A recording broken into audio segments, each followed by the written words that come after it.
정체전선이 남부지방으로 내려간 뒤 약해지고 있습니다. 하지만 다음 주 초 새로운 정체전선이 만들어지면서 또다시 폭우가 쏟아질 것으로 보이는데요. 현재 정체전선의 상황과 다음 주 호우 소식 자세하게 알아보겠습니다. 이재승 기자 만나보겠습니다. 네, 이 기자, 어제는 주로 충청지방과 남부지방, 특히 전북 서해안 쪽에 비가 많이 내렸는데 지금은 좀 어떨까요? 네. 먼저 아침 6시 레이더 영상을 한번 보시겠습니다. 정체 전선이 굉장히 약해져 있는 그런 모습입니다. 남부 일부 지역에서 비가 오는 곳이 있지만 전선의 형태를 갖췄다고 보기는 어렵습니다. 이 정체 전선이라는 게 결국 이 북쪽의 찬 공기와 남쪽의 따뜻한 공기의 세력 다툼인데요. 남부 지방으로 내려오면서 남쪽 아열대 기단의 세력이 강해지면서 이 정체 전선 자체가 흐트러졌습니다.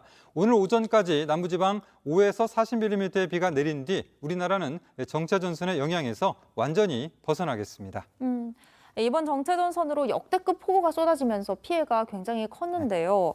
다행히 지금은 좀 약해진 모양이에요. 지금까지 비가 얼마나 내린 건가요? 네.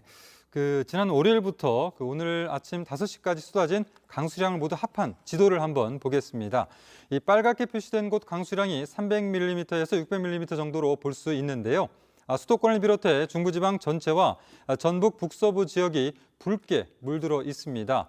수치를 보면 경기도 양평에 643mm, 서울 동작구 577, 또 군산 산업단지 257mm가량의 폭우가 내렸습니다.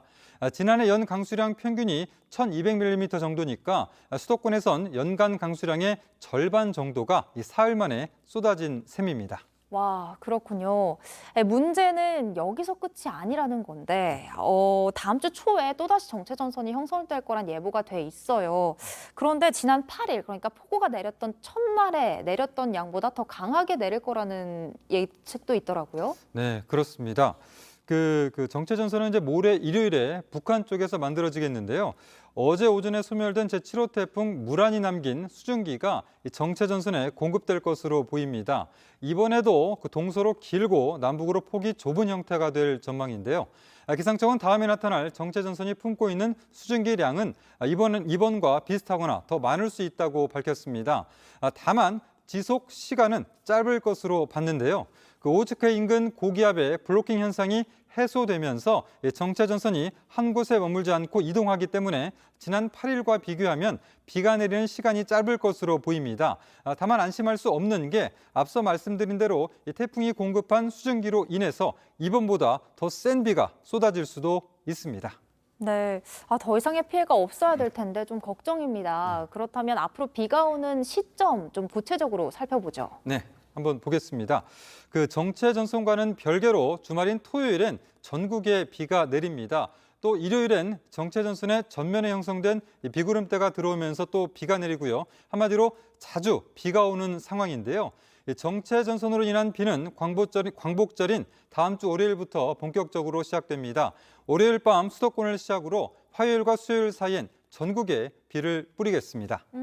비의 양은요? 비가 얼마나 더 내릴까요? 네, 시간당 100mm 이상의 매우 강한 폭우가 쏟아질 가능성이 충분히 있습니다. 기상청은 다음 주 화요일과 수요일 사이 총 강수량이 이번 집중호우 때보다 적을지 몰라도 순간적으로 내리는 비의 양은 비슷하거나 많을 수 있다라고 강조했습니다. 예, 이미 비 피해가 좀 누적돼 있는 상황이라서 피해가 더 커지지 않도록 주의를 해야 할 것 같습니다. 지금까지 이재승 기자였습니다.